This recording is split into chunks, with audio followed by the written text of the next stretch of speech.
Welcome to the world of science fiction stories, and don't forget to like, share and subscribe my channel. Enjoy the listening. They came to conquer.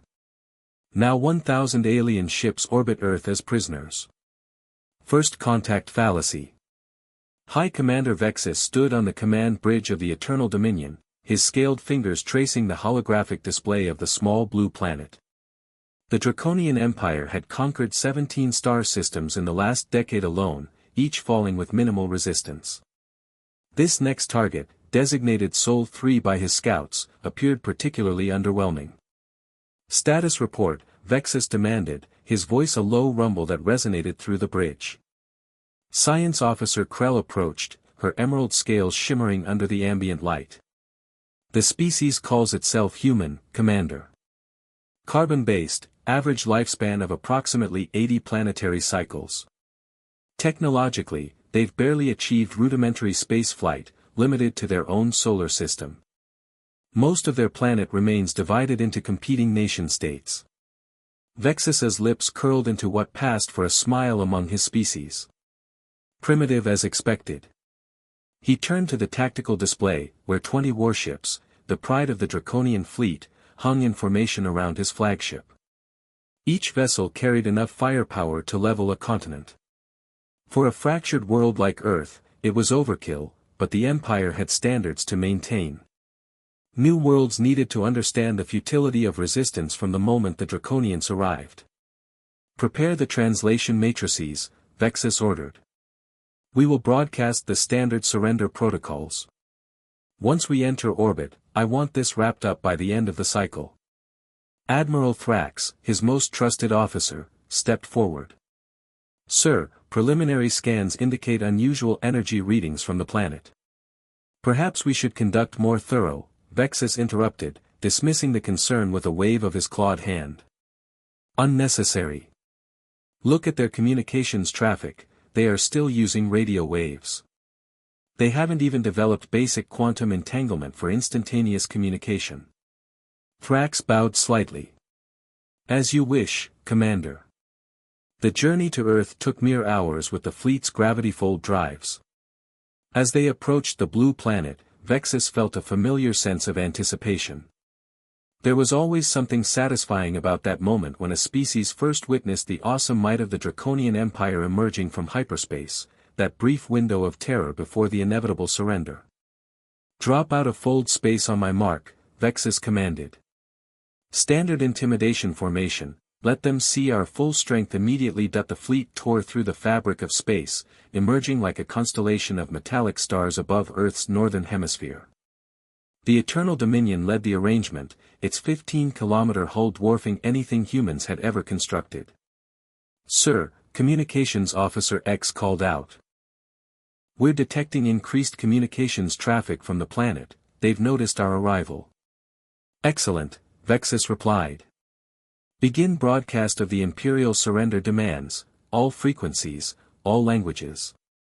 We've detected from their transmissions the standard message I've delivered dozens of times before: submit to Draconian rule, surrender all strategic resources, accept integration into the Empire, and live, resist and be eradicated. He expected the usual response, panic followed by hasty diplomatic overtures from whatever passed for planetary leadership. What he didn't expect was silence. No response. Commander Zex reported after several minutes.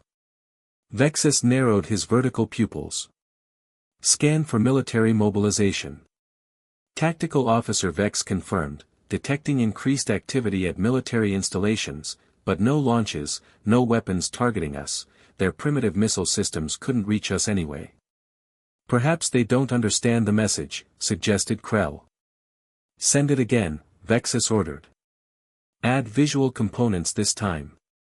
Show them footage from the Arcturus campaign, the brutally efficient conquest of the Arcturans. It's recorded in exquisite detail, a textbook demonstration of what happens to those who defy the Empire. As the transmission completed, Vexus turned to Admiral Thrax. Prepare a demonstration target, one of their uninhabited satellites.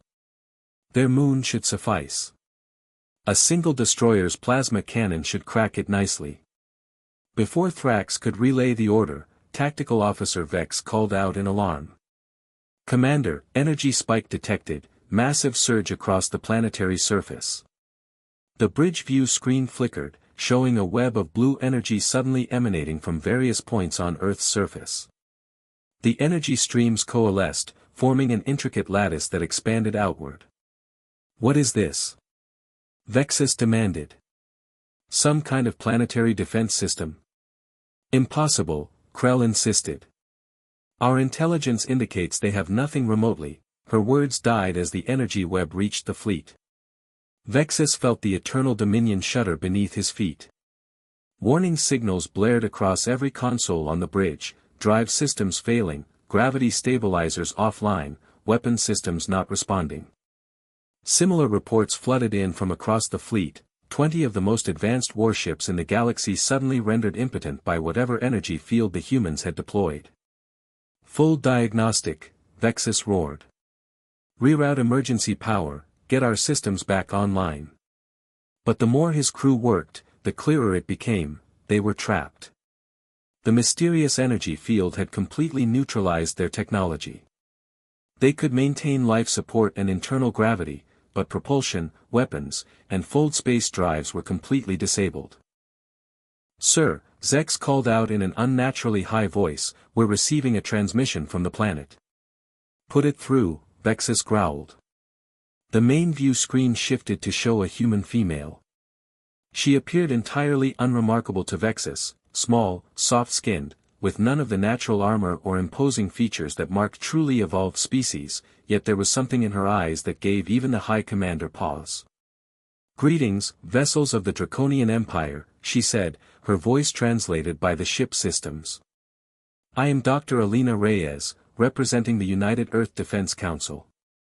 We apologize for the inconvenience, but we have temporarily disabled your fleet's offensive capabilities while we establish diplomatic relations. Vexus felt his scales bristle with rage. You dare, Dr. Reyes continued as if he hadn't spoken. We've been monitoring your expansion for some time. Your conquest of the Arcturon Federation especially caught our attention. They were trading partners of ours.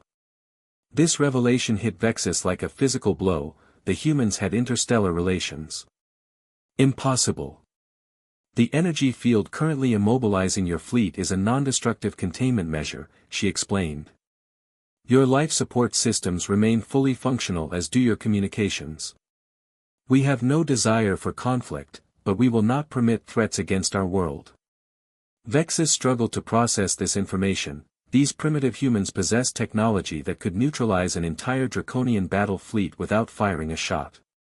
How had Imperial intelligence misread the situation so catastrophically? We would welcome peaceful dialogue, Dr. Reyes concluded. Representatives will be dispatched to your flagship within the hour, please prepare to receive them. As the transmission ended, stunned silence enveloped the bridge. Admiral Frax was the first to speak. Commander, I recommend we assess our tactical options. What tactical options? Vexus snarled. Our weapons are useless, our drives are offline. We're hanging in orbit like decorations. Science Officer Krell approached the central display, studying the energy patterns surrounding their ships. This technology, it's unlike anything in our database. The precision required to selectively disable our systems while leaving others functional suggests capabilities far beyond what we estimated. But their planetary infrastructure, Vexus protested. Their primitive satellite network, their Arctic combustion vehicles, we saw no evidence of advanced technology. Krell's expression was grim. Perhaps that's exactly what they wanted us to see. The implications dawned on Vexus slowly, then all at once. The humans hadn't just defeated his approach, they had manipulated the Empire's intelligence gathering from the start. They had projected an image of technological inferiority while concealing their true capabilities. Sir, Zex reported, I'm detecting a small vessel approaching from the planet's surface. It appears to be their diplomatic envoy. Vexus stared at the image of the tiny craft ascending toward the Eternal Dominion. It looked deceptively simple, streamlined and elegant, but revealing nothing of its technological sophistication. Prepare to receive them, he finally ordered. Full honor guard. As his officers rushed to comply, Vexus remained at the viewscreen, watching the approaching vessel with newfound respect and trepidation. For the first time in his long career of conquest, he found himself in an unfamiliar position. He was no longer the predator. He suspected the humans knew it all along. The diplomatic dance in the ship's hangar bay had never felt so vast to Vexus as he waited with his honor guard for the human diplomatic vessel to dock.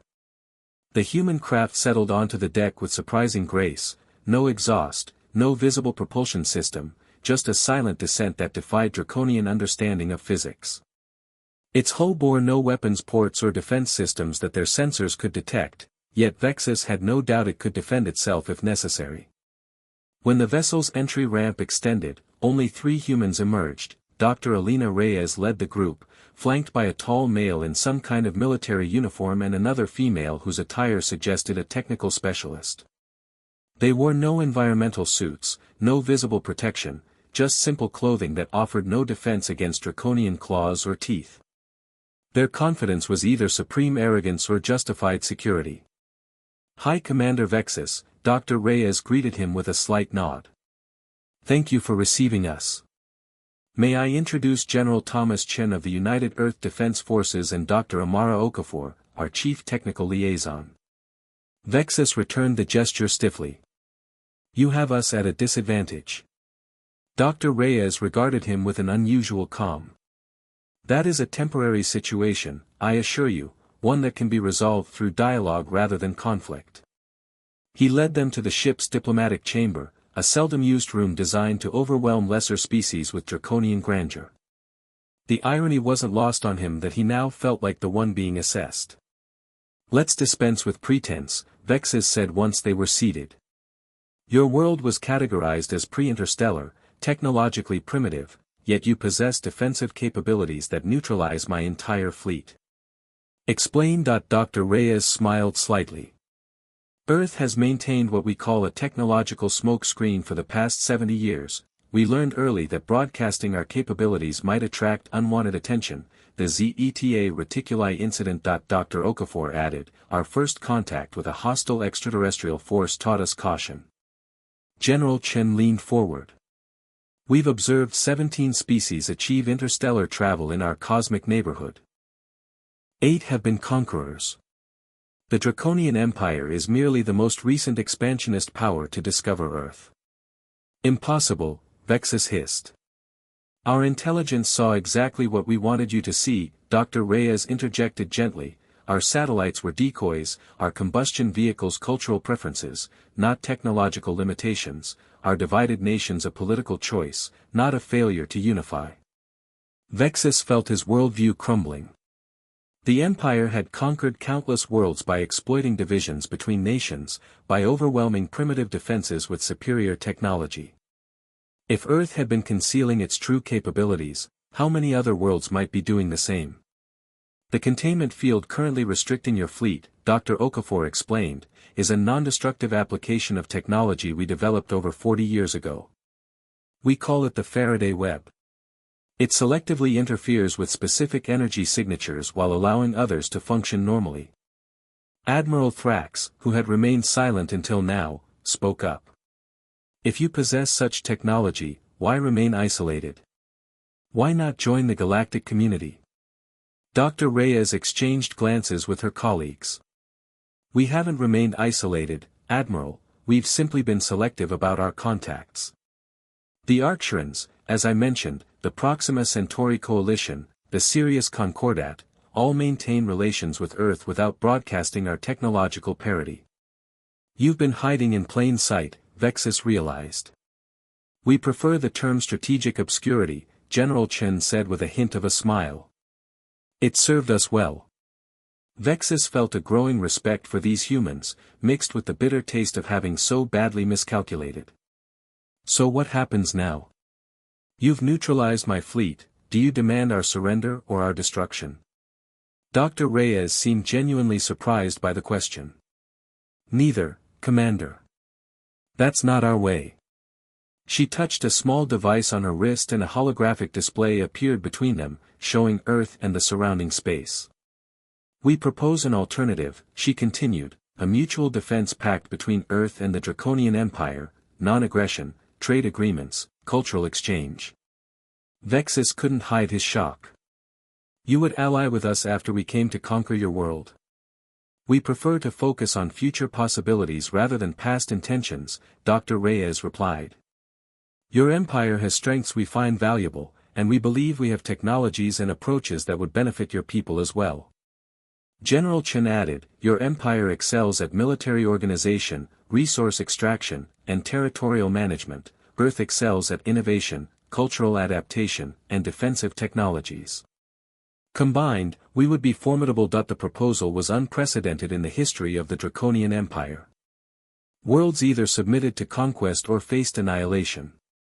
The concept of a true alliance, a partnership between equals, was foreign. And if I refuse? Vexus asked.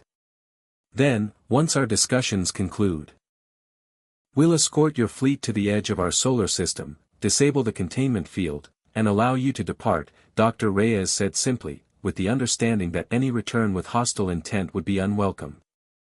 The threat was clear, Earth could have destroyed the Draconian fleet but had chosen restraint.